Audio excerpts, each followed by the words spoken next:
Are you an institution or individual? Do you intend to organize a memorable event to be archived for future reference? Then look no further than AAU Studios, because it's your best bet with our spacious studio and state-of-the-art media equipment such as 4K Panasonic video cameras, KinoFlow lights, assorted microphones, live streaming equipment, among others. You are sure to get the best of productions. Visit us at Trinity Avenue, East Legon, adjacent the National Accreditation Board, or contact the AAU Studios via the following email addresses: info@aau.org, AAUTV@aau.org, or ransford@aau.org. Alternatively, you can call us on +233 244 736280.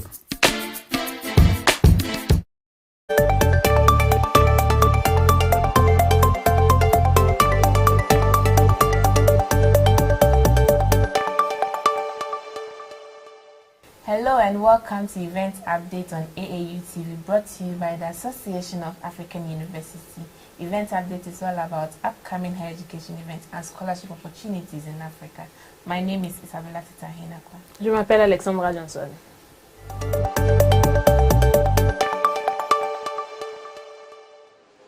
The Association of African Universities, AAU, in collaboration with the Internet Corporation for Assigned Names and Numbers, ICANN, and the African Network Information Center, AFRENIC, is inviting Vice Chancellors, Rectors, Presidents, and all heads of African higher education institutions to a strategic meeting on national research and educational networks in Africa on 21st to 22nd February 2022 as part of the African Union's Continental Education Strategy for Africans, CESA. The conference will be held in Nairobi, Kenya at the Longview Suite. It will concentrate on how Africa's research and education communities can work together to develop their end ranks, allowing them to deliver better ICT services to assist research, teaching, and learning in order to achieve the CESA 16 to 25 mandate, and as a result, Agenda 2063. Interested participants are to register via the link on the screen before 11 February 2022. Email acolete@aau.org for more information.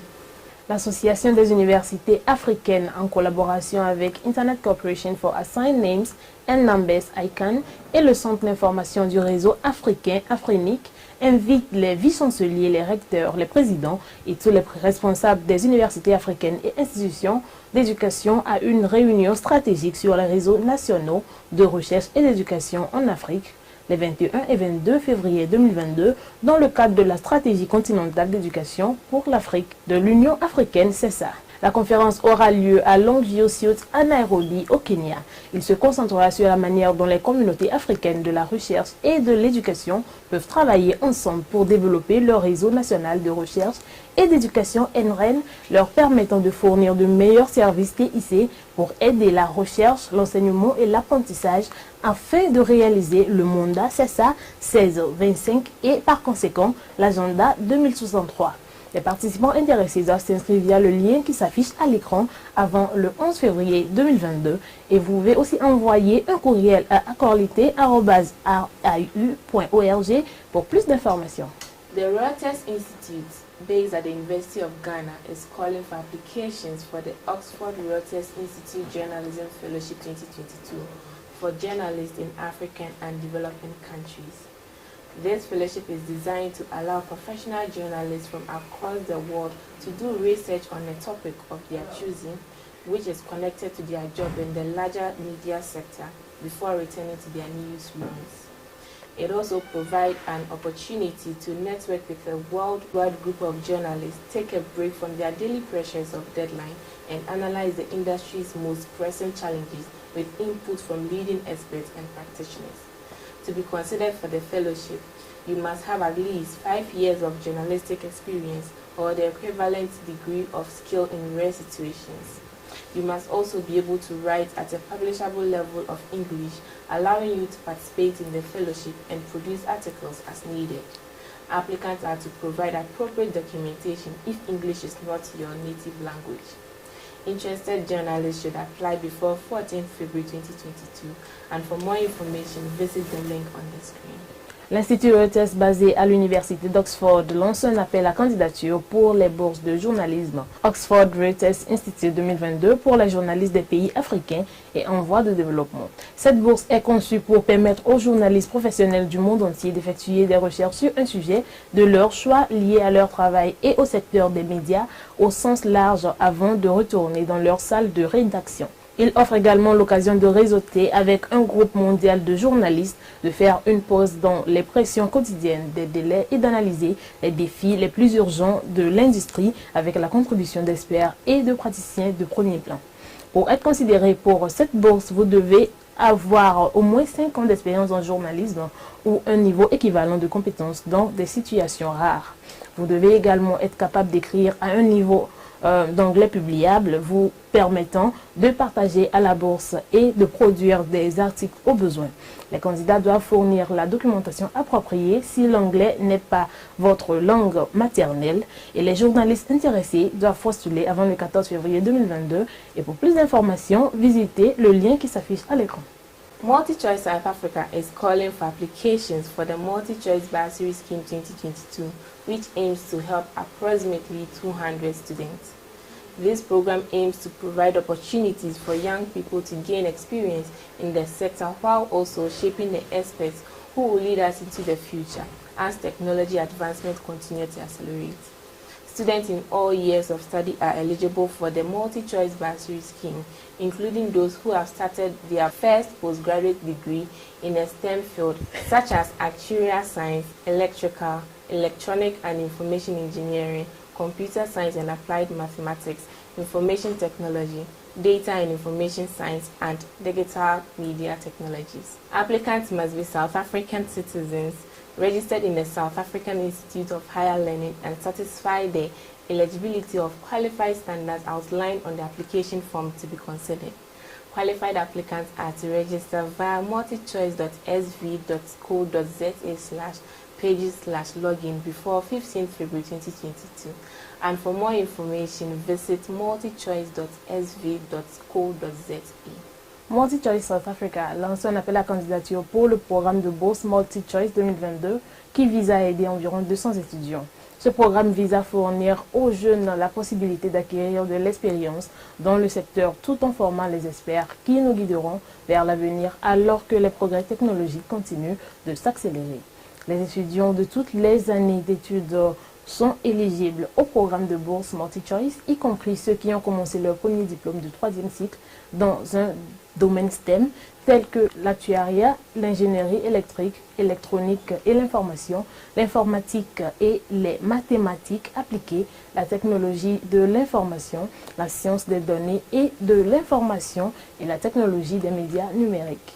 Les candidats doivent être citoyens sud-africains inscrits dans un institut sud-africain d'enseignement supérieur et satisfaire aux critères d'éligibilité et de qualification indiqués sur le formulaire de candidature pour être pris en compte. Les candidats qualifiés doivent s'inscrire via multichoice.sv.co.za/page/login avant le 15 février 2022 et pour plus d'informations, visitez multichoice.sv.co.za. The joint Japan-World Bank Graduate Scholarship Program is calling for applications for master's degree programs beginning in the 2022-2023 academic year for students from developing countries and Japanese nationals.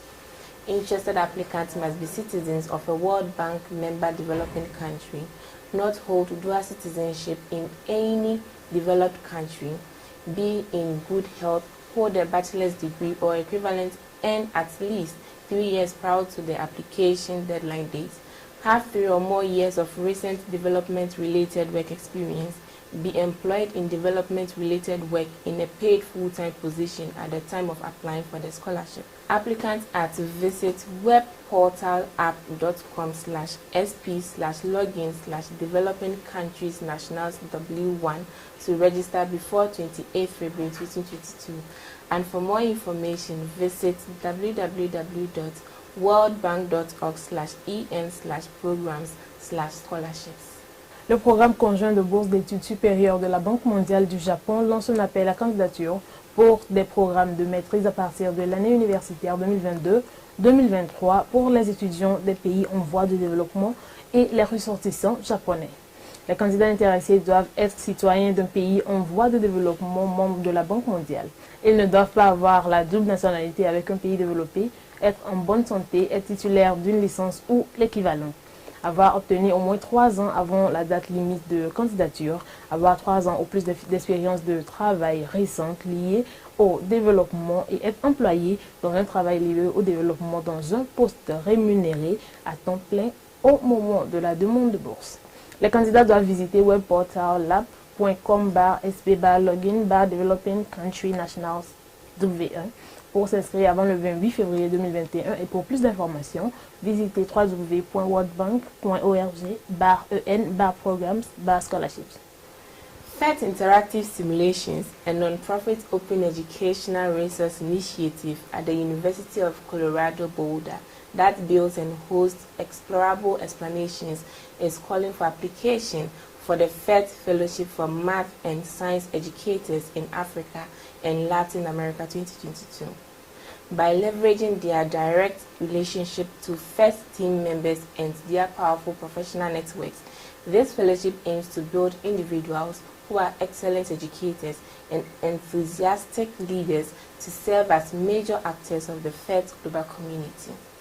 Fellows are practical educators who are dedicated to promoting student math and science learning, teacher learning and uptake of math and science pedagogies, and professional leadership development via initiatives that improve the accessibility and effectiveness of FET simulations. Formal and informal math and science educators in Latin America and Africa who have regular access to learners, are fluent in English or Spanish, have reliable internet connectivity with access to a computer, camera and microphone, as well as teachers from historically unrepresented communities in STEM field are encouraged to apply. Qualified applicants should visit FET on docs.google.com to apply before 1st March 2022. Visit www.fet.colorado.edu/in/FET-global/community or email fet-global@colorado.edu for more information.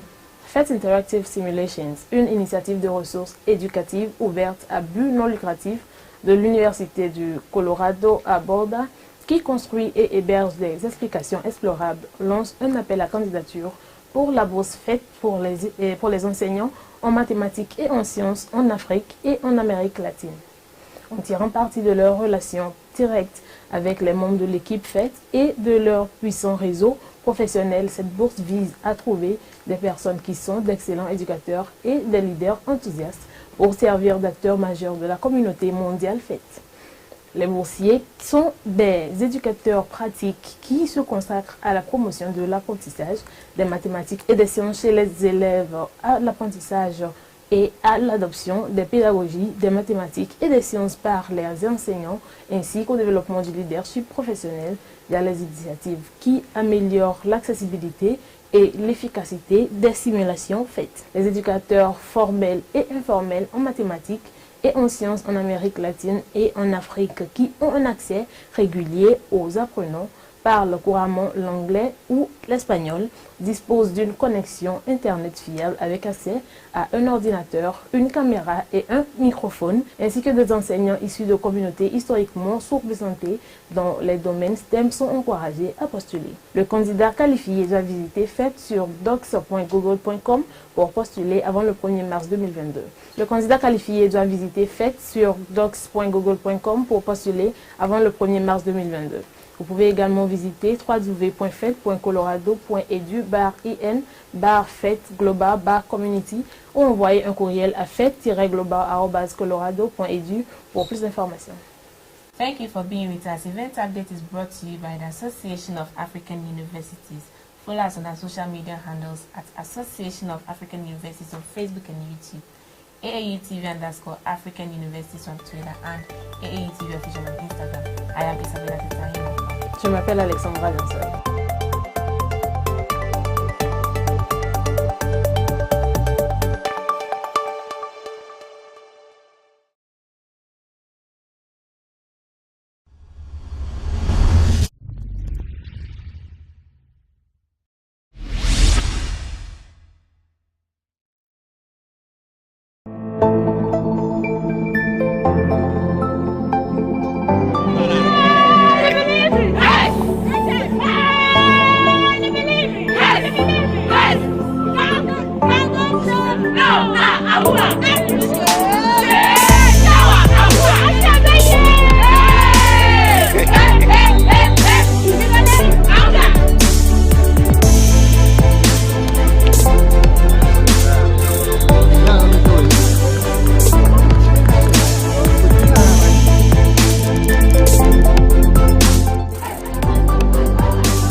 Come back, President. You go back. One good pass.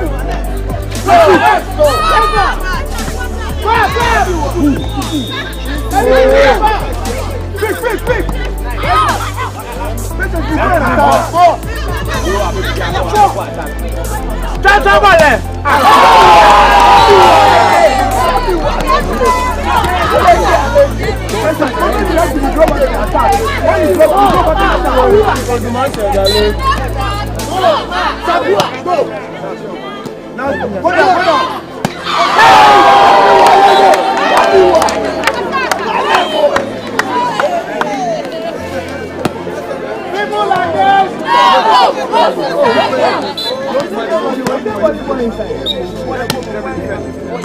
Now go down. It's a try.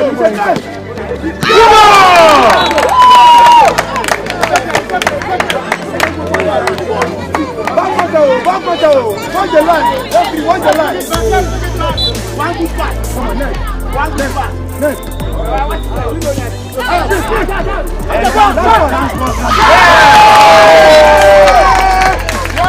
People like this. Don't fall again. Yeah, my head is in the yard. I never protest. We do the stand next to you know, be anything. If your grandfather was the body, I'm not worry, I don't mind. We are now we are done or we are done.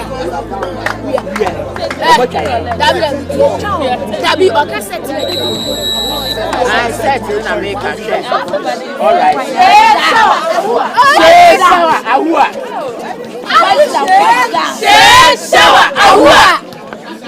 We are ready. People like this? No. Also star girls. Hey, believe it. Hey. They will promote her to visit for me.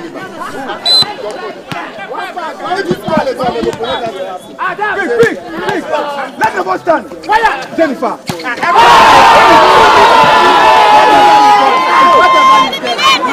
No, you don't worry.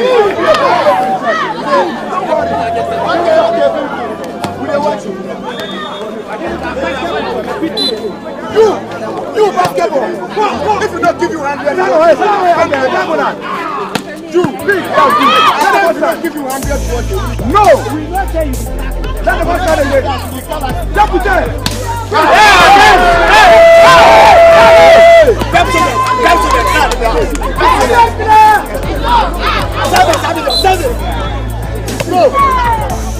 You go down. It's a pass.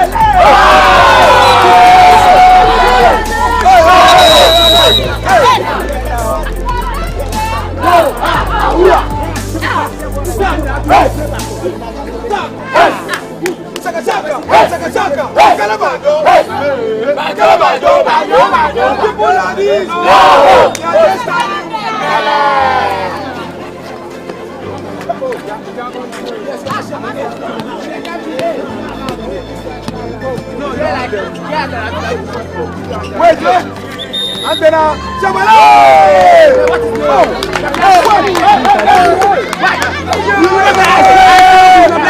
you can't play the ball. You don't see where the ball can go. This in America.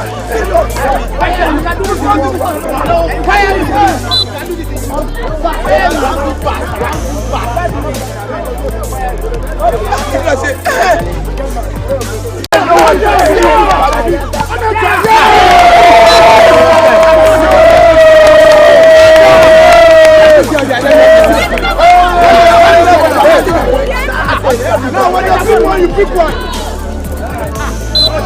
Hey, let down. You will go back right now.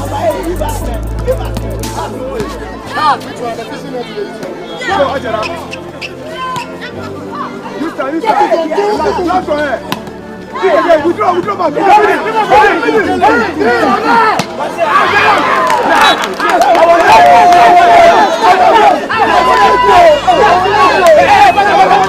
Check him off his eyes and Hey, you not for stand there. You not for stand there. Our name to you do your mouth. Our name to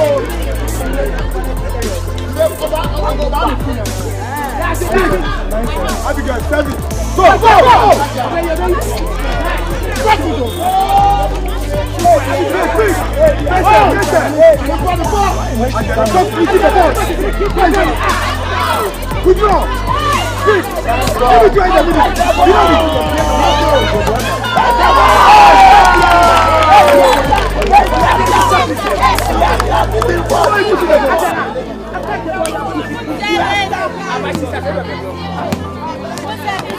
Guys, let's be the best.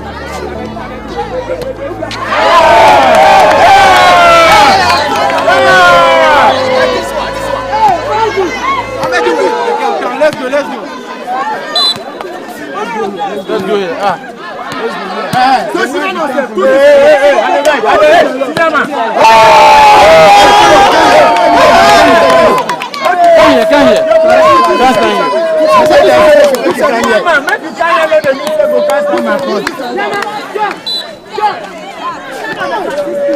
Master can't stand here. Master can't stand here. What? Hey, Andreas.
All right, so we're still here at the University of Ghana volleyball court. Just ended volleyball women against University of Ghana, between University of Ghana and University of Winneba, which University of Ghana actually lost this match. But we have Henry Nisaki, the coach for the volleyball women University of Ghana here. Thank you. So what happened to the University of Ghana team? They had their A game on almost to the win, but unfortunately there was a loss. What happened? I think the beginning was quite checkered for us. The players couldn't find their rhythm, their feet quickly. So the first two sets didn't go our way. We staged a comeback, and you saw the results. We took the second two sets. I think fatigue set in. I realized most of the opponent team were younger, quite agile. I had to introduce the libero to come and have some big ones to go and rest a little and come back. So the fatigue what actually caused us. It happened that those ones actually couldn't stay in camp with us because of their work. Some are immigration officers and keep working and combining schooling. Some are mothers who could not leave their families to stay. So they couldn't go through the endurance training that we went through. And that was the cause of the fatigue in this match. It was a good game. I mean, we had high expectations, and unfortunately, we'd say it was a bad day. And we are believing that the other games will be better. Okay. So what should we expect from your team in the other game? Expect a win from Team UG in our next game. We're here to interview the team that won fantastically over here. So team, what's up? Hello. It wasn't easy. Really? But then, we had a good start, but later our morale was down. And one thing about playing sports is getting yourself together, bringing up morale, and because your morale can confuse your opponent. But then we were able to do our homeworks well, and then we came back on track, and then we took it. Whilst watch, you realized that there was some confusion. Some of your members were not in the right places. You were talking against each other. How were you able to, amidst that confusion, still get your A game on? With that, there was a bit of tension. We were tensed up because we were being extra careful. It's better you play safe rather than playing your heart out, spoiling the game, and then it would demoralize your teammate. So we came together, spoke among ourselves, and then we were able to pick up. That is what made us came back on track, and then we were able to beat our opponents. No, University of Ghana, your opponents were also very tactical. They actually overtook you on the point, got at the last lap. But what happened? How were you able, did you spot any weakness in them? How were you able to counter up and then win them finally? Sure. One, they were afraid. Two, we realized that they were good. So the only thing we were supposed to do was to watch loopholes and drop balls. And that's exactly what we did. So we were able to figure their weaknesses. And out of that, we were able to beat them based on their weaknesses. Great. Yeah. So what should we expect from University of Winneba women volleyball team? What should we expect? We are taking the silver to our house.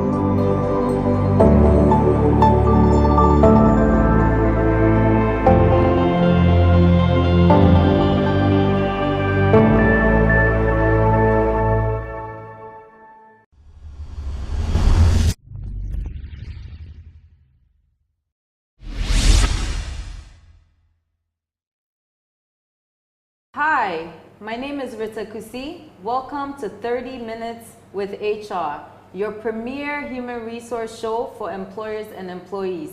Today we are live at the Society for Human Resource Management office, and we actually have an exciting topic. We are discussing human resource management alternatives with Mr. Kodja Misa, who is the president of the Society for Human Resource Management Forum Ghana, as well as principal consultant at CETAM. Tune in, it's going to be a great show. We'll be right back.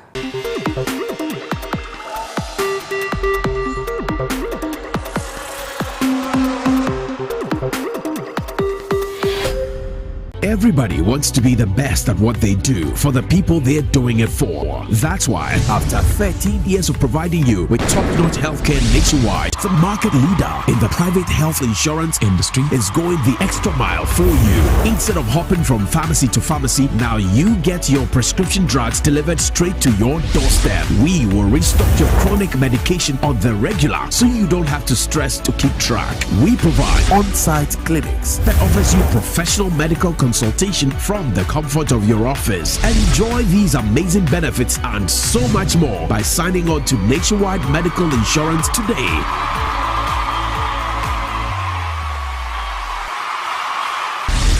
Call us on 0800-222-222 or email us at info@nationwidemh.com.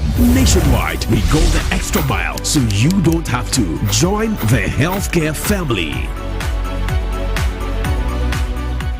Welcome back to 30 Minutes with HR.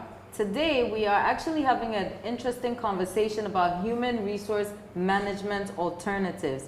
What exactly do we mean by human resource management alternatives? It's going to be a great topic. So I'm here again, joined by Mr. Kojo Misa. So Kojo, welcome. Thank you. How are you? I'm fantastic. And yourself? Very well. Good. Now, if you watched our first season, I'm sure you remember Mr. Misa was our first guest, actually. That is very true. So how has it been since coming on the show? I thought it was a great show, and I saw the subsequent one with other great speakers, and I think you guys are doing a great job. Good. We are trying, and I definitely appreciate you coming and sharing your expertise with us as well. Anytime. So let's get talking. When we talk about human resource management alternatives, what exactly are we talking about? What does that mean for businesses? Yeah, I think let me take it from an angle of a small business perspective, because I think we need to demystify the concept that human resource is for large corporations where you have HR director, HR manager, and so on and so forth. I think HR is central to the success of every business. So be it small, medium, or large, you need HR. And I think the question we have to ask ourselves is, if I'm a small company, can I afford, let's say, a full-time HR manager? And the answer for most companies will be no. But then, do I need an HR function operating within my organization? And the answer is yes. So then, how do you get HR support without necessarily having an HR manager full-time on site? And I think that's what we need to look at. Okay. Yeah.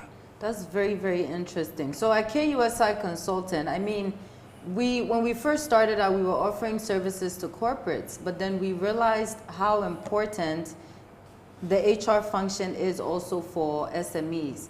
So let's talk a bit about that.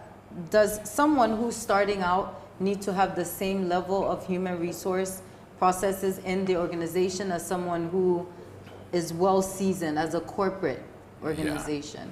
Yeah. I think the first thing is when you say human resource processes, I think the first thing is the human resource advice. So even at the startup phase, even before you build a business, if you can talk to an HR consultant or an HR friend or an HR affiliate, just to understand how to start well with having all the HR systems in place. When I say HR systems, you are going to hire at least one person. Exactly. The basic one is you are going to have to pay. Are you just going to do it by word of mouth, or you are going to have some written contract about the terms of engagement? That in itself is the fundamentals, the beginning of HR. So if you have an HR advice, not necessarily paid for, some of these basic ones you can get it for free, then you can first and foremost know how to recruit well by coming up with definitions of the job they are going to do, and that in itself will help you to do a contract, right? An employment contract for the person. So any issue that comes up, the person has a contract that tells the terms of engagement, how you can get rid of the person, and so on and so forth. So I think that's the fundamentals. Yeah. So one of the services that we provide is the HR auditing, because it allows us to go into the organization and be able to help. First of all, you have to understand the culture, right? For an HR expert, you have to understand the culture of an organization before you can even provide advice. And we have a client who, they haven't actually started yet, but they are scheduled to start operations, I believe, in November.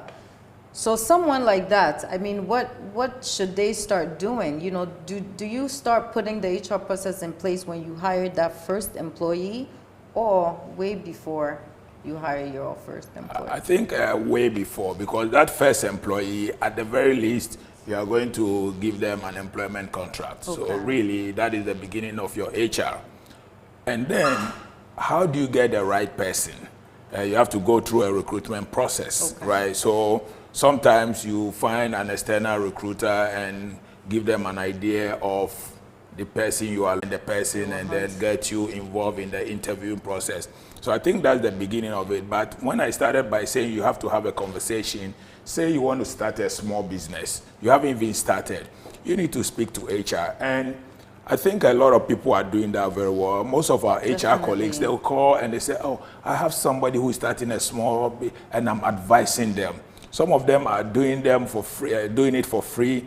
Others too are doing it for some pittance, right? So you don't need to go to big HR firms and all of that. You have friends, or you can go to HR firms that understand the needs of small business, and then start getting systems in place. And I think the basic one is, whoever you are going to engage the first time, it is very important to have an idea of what they are coming to do, and you can only do that through job description. Exactly. Even though for a startup, there will be the need for people to do various things beyond the job description.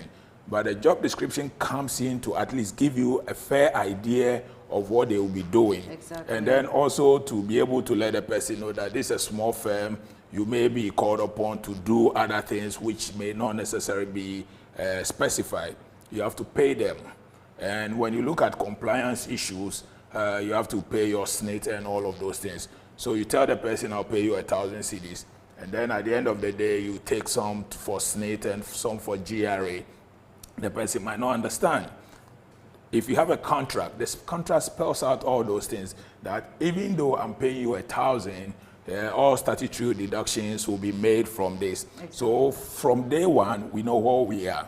We know under what circumstance can I get rid of you, or under what circumstance can you terminate the employment yourself. So I think that's the basis of it. Okay. Yeah. Okay. I'm quite impressed with a lot of the SMEs that are sprouting out now, a lot of entrepreneurs also that are establishing businesses, because there seemed to be some interest in wanting to develop human resource and being able to groom the staff within the organization. With corporates though, you'll be amazed, right? Even though you think someone has a company with over 300 staff, they have the right processes for HR. Not necessarily. So what advice would you give to corporates who are, the HR is probably the last thing on their mind, or they might have one person managing a whole human resource department for a staff of so many? Yeah, it always starts with the mindset of who is running the corporate, right? The management team, which is, how do they see HR? Do they see it as a cost to the organization, or somebody that can contribute to the bottom line? Because if you have HR, you are going to pay the HR person or the HR people and all of that. And then most people, let's say you are selling computers, right? You don't see HR doing the sales and bringing the money. So then you have to convince yourself what's the value for bringing an HR person on board. So until you understand the value, probably you don't need HR. So I think for corporations, small or large, the first thing is to understand what is the value of an HR service, be it in-house or being external. When I have HR advice, HR service, what does that give me? And I think we need to start thinking about HR is the one who is going to help bring the right people, develop them the right way, manage their performance so that the company can actually succeed. So I think earlier on you mentioned HR audit. If it's a big organization, the HR audit is just to find out whether currently our HR practices are at par with industry standards. So then more or less we are looking for gaps to fill. But for a newer company, the audit can still be done to look at what is my future expectations for this business. And then the audit will come up with maybe this first 6 months, this is what you have to put in place. By the next year, you should have ABCD in place. In the next medium term, up to 3 years, this is what you should have in place. So the HR audit for a new company is also a good way to scale up, how do you build your HR systems? Exactly.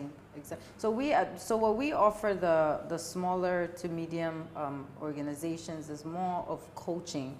So what policies should you actually implement at this stage where you are in the organization?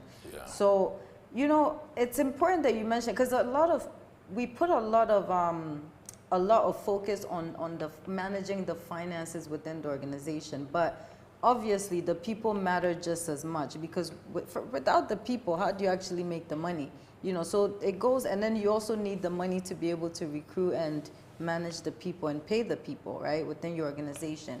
I think what I hear a lot about with regards to human resource in Ghana, and I'm sure most parts of the continent, is HR is administrative. What does that mean, and why is HR administrative in Ghana? Is it because CEOs and employers want to control the process of HR? Yeah. I think that statement, we have to be careful about that statement, because I have met solid HR guys in Ghana that I think you can just lift them up today, put them in a company in the United States, Australia, Canada, and they will be just that fine. So they are great HR people in Ghana. But I think when I look at the small and medium size, or at times the typical locally owned companies, at times the mindset is different. Yes. They haven't seen the value that HR brings, in which case anything HR is like a cost to the organization. Exactly. And then do you actually have to blame the small business owner? You don't have to. He is there to sell computers, to sell some products. He wants to sell more. He wants to make money, right? So I think the value for HR is HR services going to help me sell more? So it's up to the HR to make that proposition and then make sure it happens. And you rightly said we are focused on the finances, which is selling the products. But the guys we are recruiting to come and sell the products, do they have the skills and competencies to sell more, right? So if you have HR and you have someone who is selling 100, then if your HR cannot develop and manage the person's performance to sell 120, then probably HR hasn't made its case. So, and then if the business owner knows that when I bring HR, I'll be selling 120 instead of 100, I think that's a good start. Okay. So what do we do? It's all about competency development and managing performance. Okay. Right, and this comes with all the HR stuff we know, getting them engaged. Getting them engaged is simply making them happy so that they want to do it willingly. And it's a tough job. It is a tough job. Yeah, it is a very tough job. Yeah, exactly. So you believe it's up to the HR within the organization to present to, let's say, the CEO or the owner of the business about how important that role actually is, and to kind of push them to invest more into the HR sector. That would be a human resource personnel's job to do that. Yes, to demonstrate their value. Okay. So and I'm using selling of anything, can be selling of ideal milk, right? Okay. So can the HR convince the owner of the business, we are talking about small business here, that my services will really help you to sell more cartons of ideal milk instead of the, let's say, 1,000 cartons you sold last year.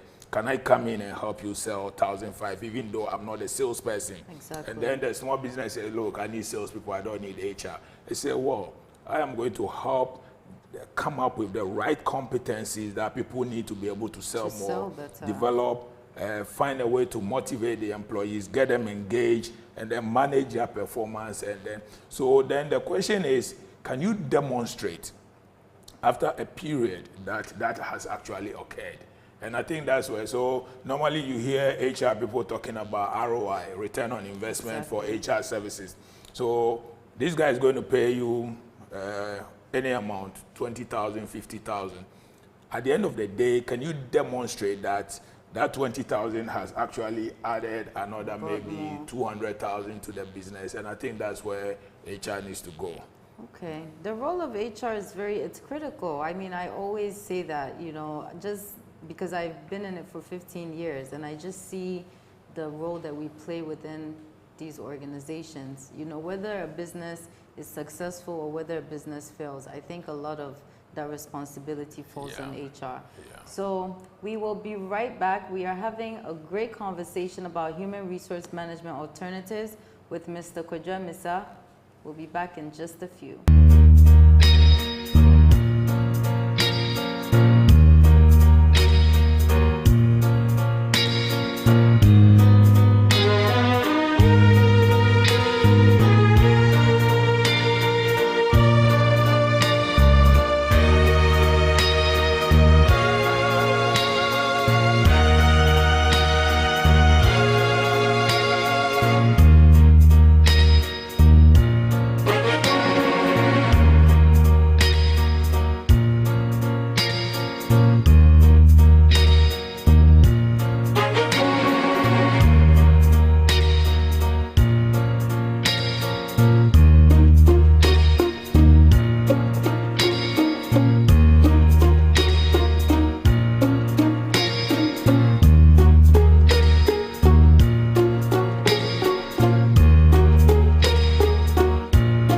Treat yourself to a serene, plush, and unique experience.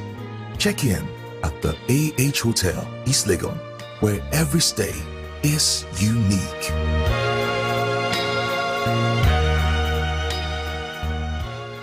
Welcome to Adansi Travels Product Knowledge Series. And I'm excited to talk to you about our FIT tour service, where you get the opportunity to customize the product to your taste. And with that, we take your details, your destination you want to go, the date you want to travel. We're able to do it to suit your budget. So you don't need to worry about breaking the bank when you are traveling with this kind of service. You can visit us as the details are on the screen as you see, or you can call us on the numbers showing on the screen. Let's plan your trip for you, and you know with Adansi, we always let you feel the beauty of life. Adansi Travel feels life's beauty.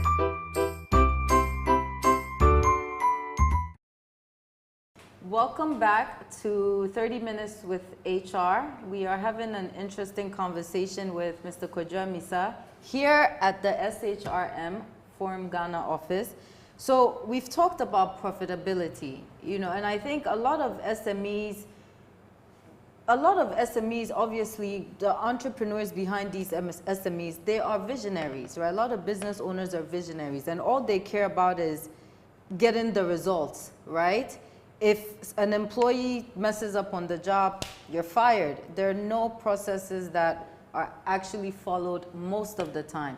So let's talk compliance. How important is compliance, especially if you're an organization starting out? Yeah. So again, this is where you need either the HR advice or the HR service or the HR manager on site. So whoever is giving you advice, the advice, whether it's in-house or external, needs to help you lay down some process of hiring and firing. Because the entrepreneur always says, I want result, you are not giving it to me, hey, I come in and I scream at you, you are out. And that's it. Well, which is fine. The law permits you to get rid of people, but how do you get rid of people so that you don't end up at the labor commission? Let's say there's a notice period. You have to give notice. You have to pay severance based on the number of years. I think there's some that you have to pay 1 week. There's some that you have to pay 1 month and all of that. Exactly. I'm an entrepreneur. I'm selling my ideal milk and you are not helping me, and I come and I just kick you out without due process or without recourse to what the law says I should do. But if you had an HR person at the onset, the contract mostly will spell out some of these things. So even if you didn't have policies, your hiring and firing policies, the contract you give the employee itself will have some of those things spelled out. So when it's time to disengage, then you have to fall back on those contracts to make sure that you follow the provisions in those contracts. The PAYE is a big deal. You know, if you're a small company, you are registered, you know, maybe your accountant can help you with that, but HR has to make sure the accountant knows that we are deducting from the employees, your SNIT and all of that. And I think one thing about compliance with HR is when you look at the GRA, the SNIT side of the equation, we are even talking about ill treatment of employees. You know, if you can mistreat employees and you make the situation uncomfortable for them to leave, and then they can in turn take you out, take you on the Labor Commission. So then you made a condition so unbearable that they had to leave. So I think HR will advise you that this is the process we use to maintain, develop and maintain the person. And if the person is not up to what we are expecting, this is the process we follow to get rid of them. Because you really cannot maintain somebody who is not giving you what you want. Exactly. But it also doesn't mean you can arbitrarily just do that. Just do what you you have want. to follow the process. Exactly. So for a small company, if you are listening, you don't necessarily have to have an HR manager, but you have to have HR advice, free or paid. And I think the other side is when you go online, there are so many free resources that you can also read, and so you don't have an HR person, but at the end of the day, you are practicing according to the rules. Exactly. Yeah. Exactly. Yeah. And that's why I love the SHRM platform. So I'm part of the global chapter, and there's an online there's a website where we can get templates, and you can get all these things to also help guide you as an HR professional. So I think it's a great network to be a part of. Yeah. I think the SHRM, I think that's the global leader in HR education and HR development. And then, like you rightly saying, they run certification programs. But beyond that, you can just be a member. You don't have to be an HR person. And then you get access to templates that you can use to do most of the things that you are doing. Some of the work that we get called to do, even for existing companies, to do what we call the HR for non-HR managers, so that we develop their managers who are not HR to understand the basics of managing employees. Because if you're a manager and an employee is not performing, at times they feel frustrated and they can act in a way that will be detrimental to the company, because then an employee can take you to court. I've had instances where a manager has caught an employee stealing. Okay, and there the manager says you are fired. Wow. And then it's okay to think I caught him red-handed, he's fired. Yeah. But guess what? The employee goes to court. Exactly. And then the employee wins. Because you didn't go through the process. So big or small, you need to understand. For me, I'm actually interested in small companies because of the cost of hiring HR services. Read, talk to friends. By all means, you know friends who are HR. I think I've had people call me. They are not even my friends. They say, oh, Rita gave me your name and I want some advice. And some of them is over the phone. It's free advice. So get into the habit of talking to HR people about what you want to do, especially with your staff. Wow. So if you're watching this show and you're an entrepreneur or you manage an SME, I hope you understand exactly how important it is to begin putting that human resource processes in place, because it can save you a lot of money and keep you out of trouble, right? Because like you mentioned, a lot of managers or a lot of business owners, they just make very irrational decisions on the spot based on emotion. You cannot operate a business based on emotion. That's why you have to bring in an HR expert. So you said something that I actually thought was interesting, right? In managing, using the managers within your organization. If you are not able to afford getting a human resource manager on board, that's actually something you can do. You can utilize the talent within the organization to play that role. Yeah. So, for example, if you give your managers HR for non-HR managers training, and the more I think about HR, I think I'm kind of reducing HR to some fundamentals, which is lack of skills and lack of wills. Okay, so when your HR comes in or your manager says lack of skills, if we are not able to do anything in the organization, it's because of lack of skills. So what skills are required? HR helps you, but if you don't have HR and your line managers know how to do needs assessments, they can go through a formal process to identify the skills needed in the organization. So now we've developed the skills, but we are still not hitting our target. So then there's the lack of will, right? The people are skillful, but they are not willing. They are not motivated. Exactly. They are like, so what do you do to ginger people up for them to be motivated and want to do? And that's where HR people will come up with all this big stuff, employee engagement. They have all this funny stuff that they do, but it makes sense. Where employee engagement, from my perspective, is making the employee want to do it anyway. Exactly. You know, so when you are around and your employees are all busy, when you are around and then they go back into their shelf, they are not engaged. Exactly. Engaged employee means whether or not your boss is there, you are happy and you are enthusiastic about what it. Yes. So you need that will. And there's motivational stuff. But in Ghana, I think motivation for most people is money. So then the thing is, the money you are paying them, is it, maybe you can pay them what they really want, but is it good enough to make them feel like, well, there's something in it for me? And HR can do this through benchmarking to understand what small companies, or if you have big companies, what big companies are paying, and say, well, maybe we are not paying the top, but we are within reach. Okay. So there are technical ways of doing some of these things, and I think you need either HR person or HR advice. I'm talking to small companies, so I'm careful not to push all of them to go and hire an HR manager. But having some retainership with an HR consulting firm for a fee that you can afford is actually advisable. Exactly. Yeah, so that you can call. Some of the retainership is like, as and when I call you. Exactly. Some too, I give you a monthly rate and then I can call you anytime. Exactly. And I think it's important to invest a bit in that. And then if you want to manage performance, I think the way small business should think about this whole thing is, I made a profit of 1 million last year. I need an HR person to make a profit of 1.5. Exactly. That should be your premise for going for HR service. Exactly. And then the HR person has to demonstrate the capability to make that happen. So they're coming in to contribute. It's not, if you're hiring an HR manager, it shouldn't be a liability to the organization. It's actually a good thing. They should be helping you meet your It has to margin. be. They have to. You see, we are talking about a salesperson.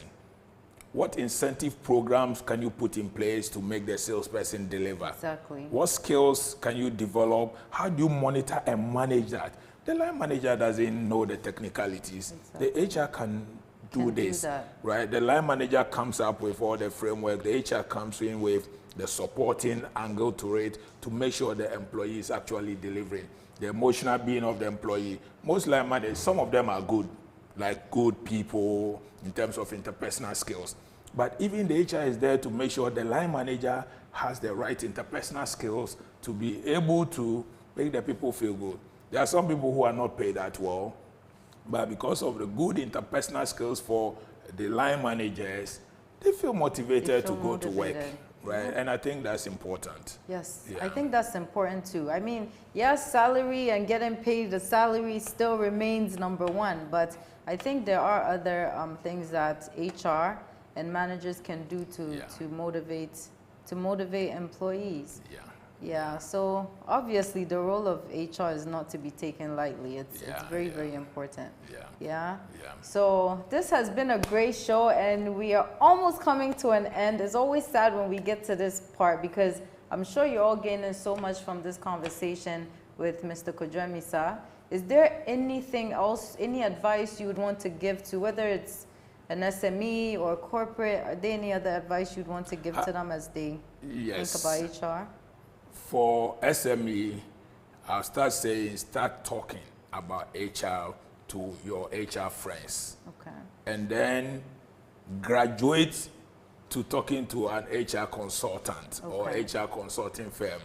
And then you graduate by actually recruiting an HR person. So if you cannot afford it, just having a chat. I'm sure everybody will know some HR manager somewhere. Start having that conversation that, what can an HR person do for my business? Obviously, they have to understand that small business you are running. And then with time, you should move to the next level where I need to talk to an HR consulting firm and say, how do I start putting things in place? And then with time, now you need to get to hire. But for the big corporations, I think some of them are really doing well. But also there's a need to do HR for non-HR manager training, because HR is a shared responsibility. Exactly. So the HR person does not meet the employee on a day-to-day basis. The line manager is sitting with the employee. And every time you interact with an employee, there's some HR function that should be applied. But the line managers, in most cases, are not interested in that angle. They say, I'm an engineer, I just want to get the machine working, and that's it. So how do you get the machine working well? And that is getting the people... keep it working, right? Keeping working is meaning getting the people upskilled and then getting them motivated. So I think HR for non-HR managers is a good thing. And HR, you know, people run HR business partnering, which basically help HR to go into the business unit and then provide advice, and then that helps the line managers to actually up their game. Interesting. Yeah. So you hear it here, all right? So thank you for tuning in. And where can we find out more information about SHRM, what you're up to? How can people sign up for the I think courses? I'm happy we are in a classroom setting, because we run certification classes from here. It's a weekend class. But I think these are SHRM programs. So we have a CITAM website, all right, but I think I'll start by saying go to the SHRM website, which is shrm.org. And then you read about education and you talk about certification. And then if you are in the Ghana area, you click on partners, education partners, we're a partner, and you see CITAM there. Nice. On the other hand, you can go to www.citamgh.com and then you read about us, and then we have a link to the SHRM website as well. So we are known for HR education. Yes. And that's basically what we do. Excellent. Yeah. Excellent. Is there any recruitment going on at this moment that you want to share with people that are watching? You know, the recruitment angle, I think we haven't done well. I think we focus on the education, the knowledge, the training.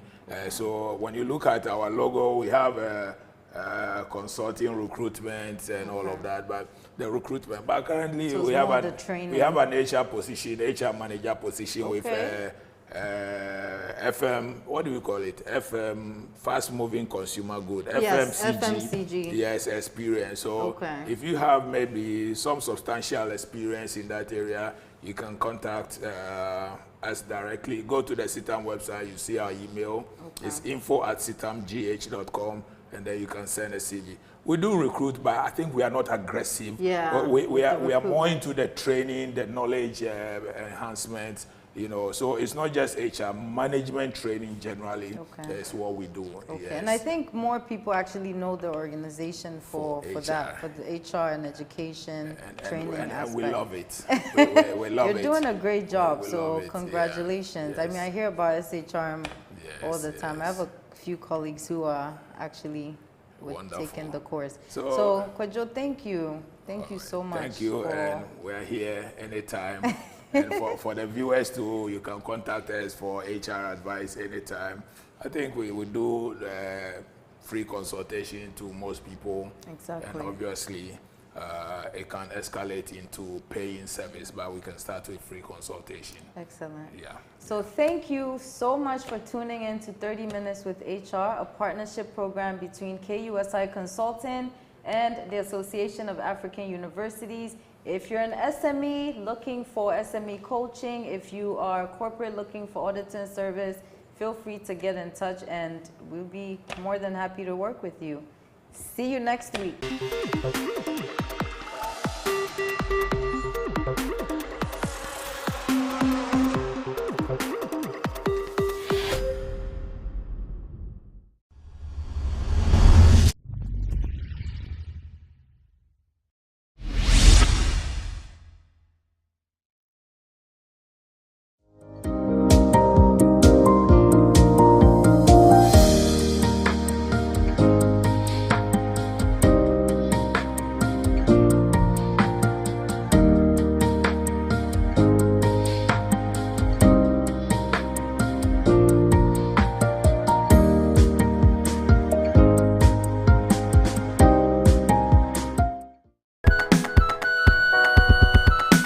The current state of snail farming in Ghana is good. People are getting to know snail farming now. People are interested in farming snail now, unlike before. Yeah, so it's well. It's growing fast. Okay, what brought about the association, Snail Farming Association, is okay, I would say I started it myself because when I started snail farming, there was not enough snails. It's expensive, and one day I went to the market to buy, and I found out that there are lots of people selling snails like in trailer cars. I asked, where is the snail coming from? Can I buy some? They said, no, I can't buy. I have to buy from the women.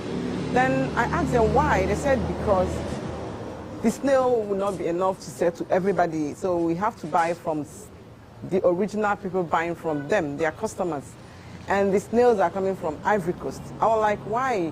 I want to buy Ghana snail. They said there's no much Ghana snails to buy. You can buy Ghana snail, maybe go to the village, ask them, but here in the market, you can't get like a lot of snails like that to buy. So that's what made me like start thinking, okay, then I can try to get people joined together and grow it like an association so they can be able to get more snails to supply to people or that buy from people bringing from Ivory Coast. And so that's why, that's how the association started. Then we went for more research to see how we can get more farmers joined. We started going online to see who is the snail farmer in Ghana so that we can call them to come together and yeah, going to the market to ask women why they are selling snail from Ivory Coast, not from Ghana.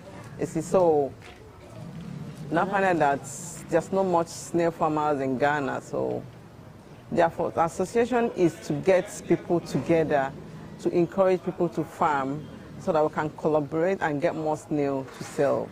Since we started the association, the achievement is that most of the farmers don't really know what they are doing. So we organize our training quarterly. We have meetings also quarterly to encourage them to farm.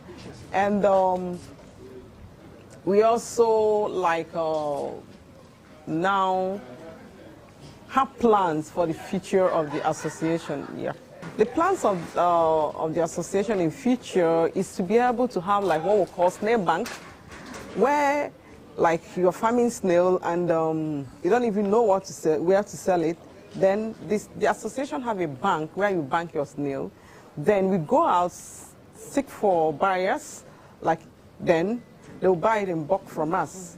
Then if eventually we have people that we export, then we're not going looking for snail anywhere because we already have a bank where we bank our snail, where most of the association bank their snail. So it's easy for us to sell in a bulk.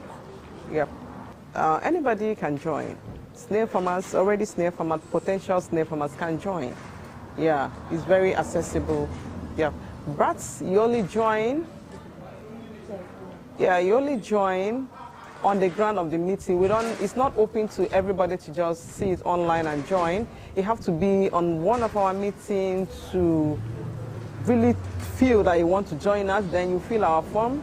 Then that's it. You become a member. Yeah. The association, how it sustains itself is that we have our annual dues we pay. Yeah. So before you come in, you pay a due of like 60 cedis. So we use it like whenever we go for our meetings, we refresh ourselves from the money, or the registration money, and we also go for farm visits for anybody that call the association. My snails are not doing well, so we bring up people, just like 2-3 people to go visit your farm. Then we fund them from the association money that will go from the registration. Yeah.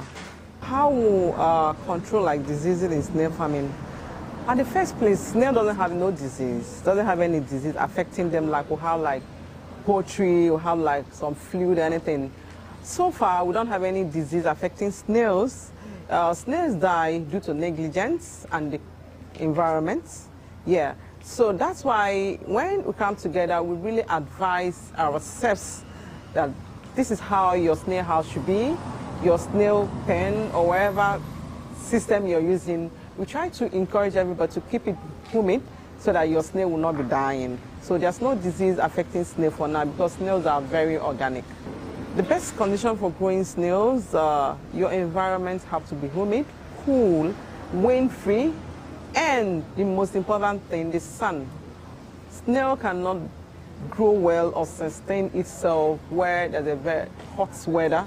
No, that's why it's seasonal. When it's dry season, they all go and they're hiding. So now they're on captivity. So you should be able to provide them a very cool environment for them to survive the hot weather. Yeah. Because I talked about feeding, okay, snails are organic, like I said before. They eat more vegetables, so we feed them more vegetables. Snails are organic, they don't take chemicals, they don't take injections. They are nocturnal animals, so they don't see, but they smell. Their sense of smell is very high. So if they smell any chemical, they will not go there. And if you force them eat there, they will die. So we feed them more vegetable like dandelion, garden egg leaf, okra leaves, and we give them calcium. Because no matter how kind of system of snail farming you're doing, whether intensive and extensive, like indoor farming or outdoor farming, they are still under captivity. So it should be able to provide them a lot of calcium for them to sustain their shells. You see, at the wild, they have like millions of vegetables they eat, like medicinal to them. But when you're training them, they're in the captivity. So you should be able to provide a lot of vegetables and fruits for them. And calcium, we use eggshell as a calcium. We blend it to powder and feed them. So it gives them like a calcium for their shells. And we give them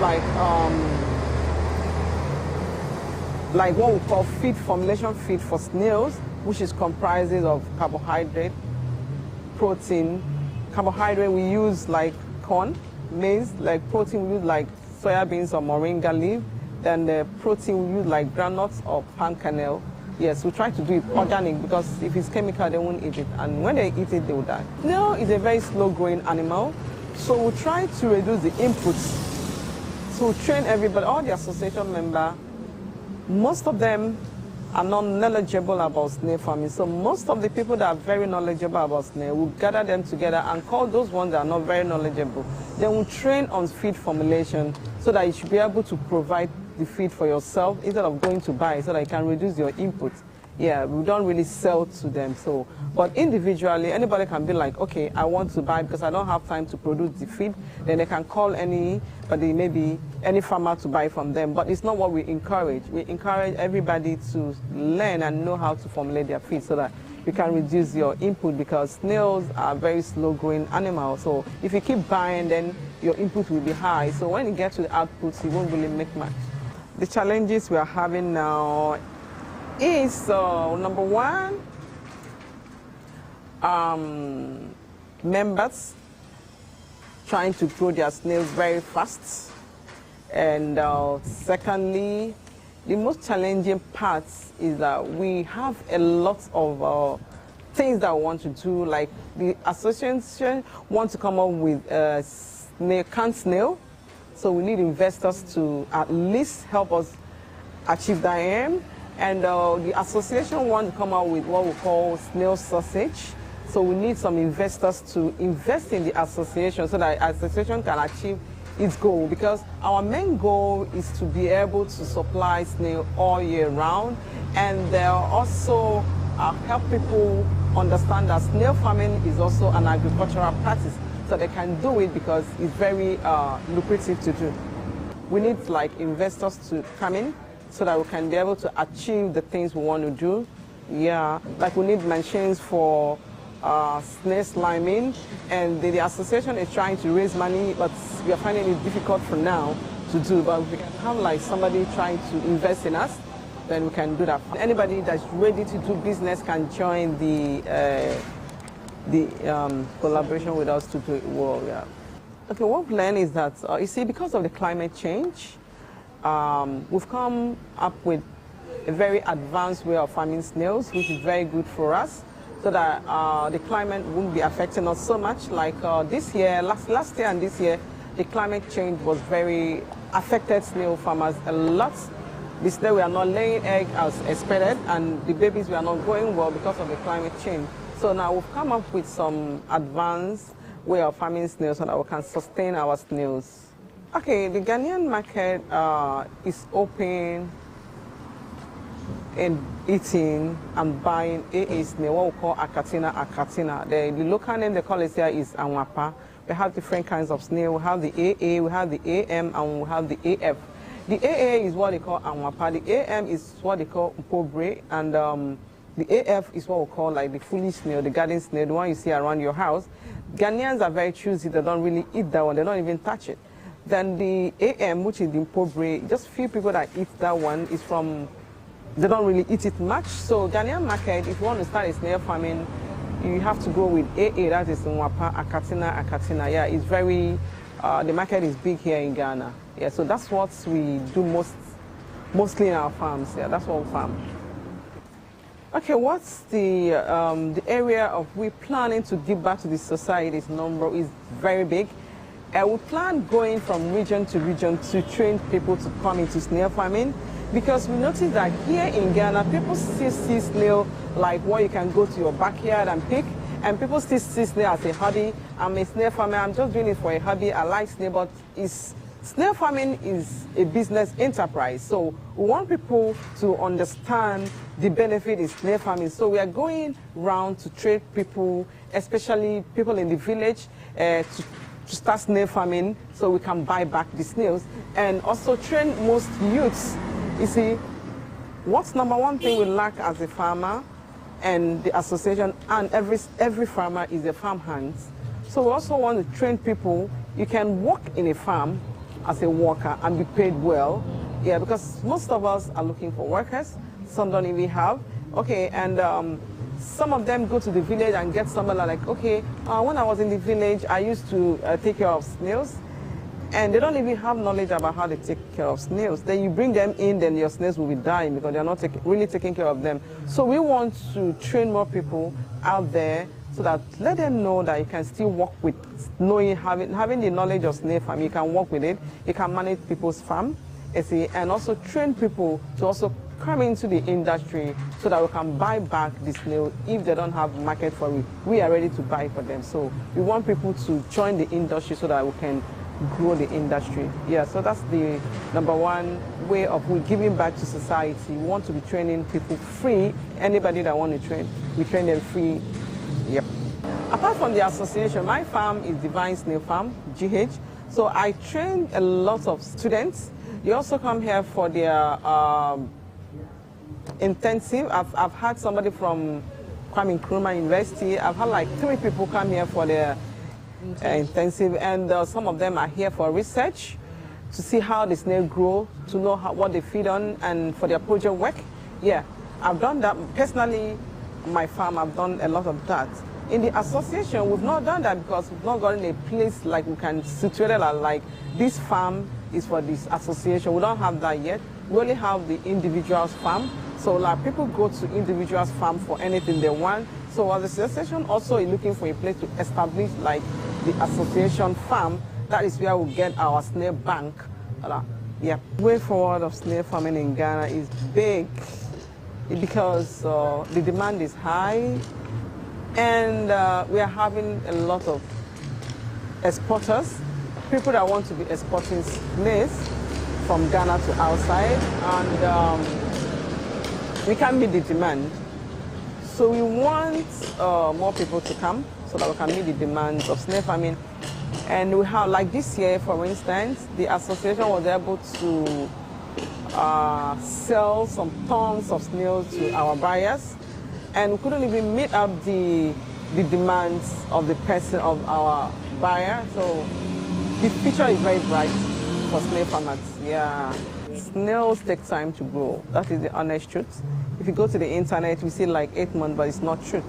The snail can get to 2 years before you get to the market side, 2 years or more, depending on the system you're using. If you're using the intensive, that is the indoor snail, the growth are slow. If you're using the extensive, which is the outdoor system, like greenhouse, free range, they grow faster. They can take like a year, 6 months to 2 years. But the intensive, you can get to 3 years to grow. So, yeah. If you are interested in joining snail farm, come. It's very good, it's very lucrative, you won't regret joining it. Because it's a farm that you can join without you spending so much. Yeah, it's very easy. You can start it from anywhere. It's not space, doesn't consume a lot of space. And yeah, we encourage you to come into the industry. It's very good. Snail farming is one aspect we encourage people to do. You don't really have to have your own farm before you can do snail business. That's what we call snail business. Then students can really tap into doing snail packaging. You can get a farmer, buy snail from them, clean them and package it. That is, market it yourself. Yeah, we encourage students to join into the industry. It will do them very good. You can make a lot of money selling snails. Because snail is one meat that everybody wants. Most people want to eat, but most people don't know how to clean it or don't want to clean it. But you as a student that you don't have a job, you don't know anything to do, you can join the industry of selling snail, either the frozen snails or the dry snails. Yeah, people love to buy it.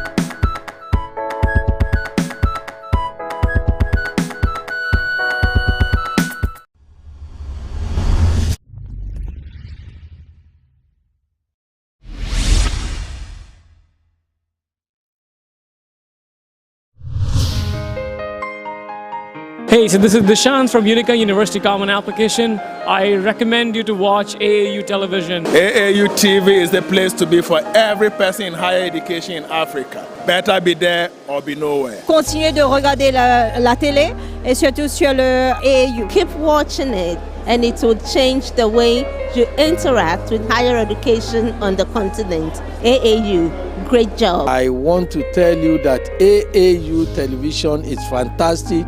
It's educative, it's informative, and it is a must for anybody who is interested in higher education in Africa. When I was in Accra last year, I did an interview on this TV.